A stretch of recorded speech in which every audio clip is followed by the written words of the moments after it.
You know, power isn't lost in some big, loud explosion. The writer Niccolo Machiavelli warned us 500 years ago that real power is lost quietly when your allies just start to walk away. And something just happened that signals a terrifying shift in the world order.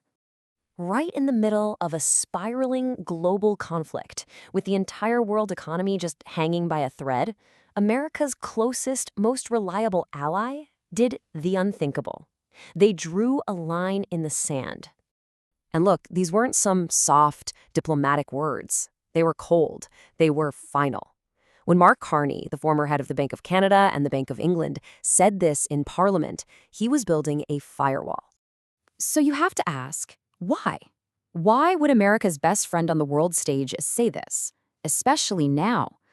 Well, to understand it, you have to look past the news headlines.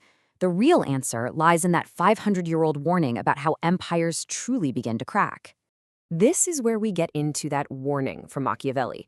He wrote about a very specific and very treacherous moment in the life of any great power.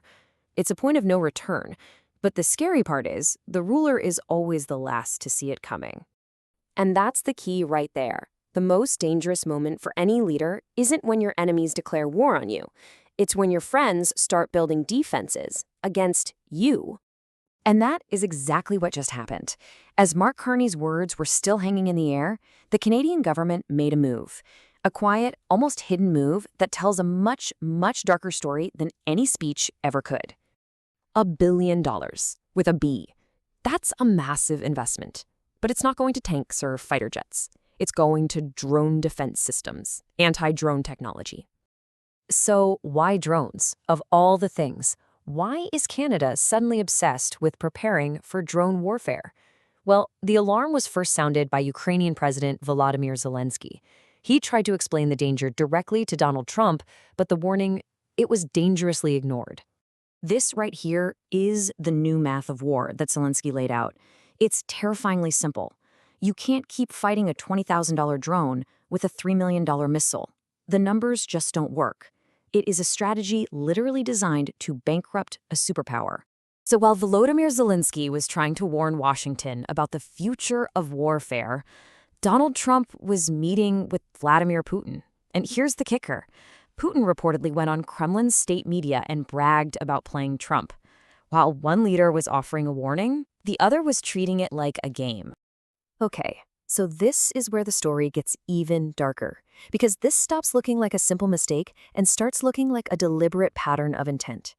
The evidence is just alarming. Analyst Patrick Lennox, writing for The Walrus, put it in the starkest terms imaginable. He says this isn't a war with soldiers and tanks. It's a quiet, psychological war for resources and control. And Lennox points to this very specific pattern. He calls it a chaos strategy. Each one of these threats isn't random. It's designed to keep an ally constantly off balance, to disorient them until what was once unthinkable starts to feel normal. But then came what might be the most chilling signal of all. A new phrase started to float around Washington, coming from Fox News host and Trump advisor Pete Hegseth. It didn't sound like a policy. It sounded like a declaration. You have to understand, a map is never just a map. It is a statement of intent. Machiavelli warned that empires always redraw the maps right before they make a move. And this new map, well, it places all of Canada's most vital strategic assets squarely inside a new American sphere of control. So while Washington is projecting this chaos, what do you think the rest of the world is doing? They're not just sitting around waiting. They are watching.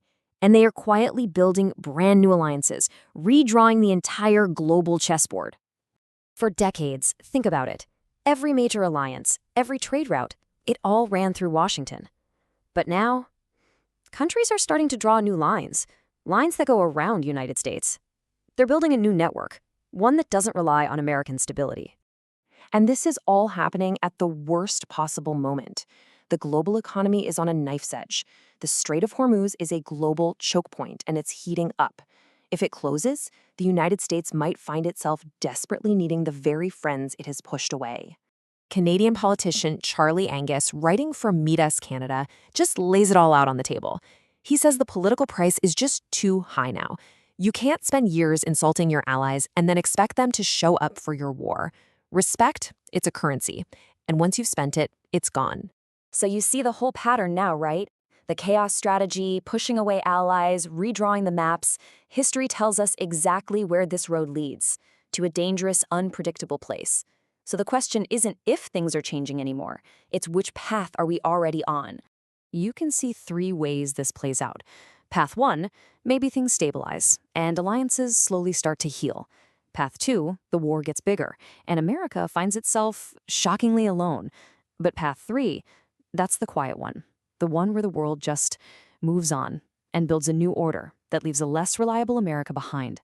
That's the one that reshapes global power for generations. That $1 billion Canada is spending on drone defense, it's not just a line in a budget. It is a signal.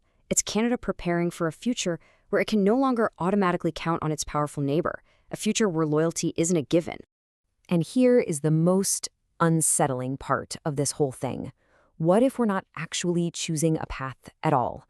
What if that Machiavellian pattern is already in motion, and we're already walking down the most dangerous path without even realizing the ground has shifted beneath our feet?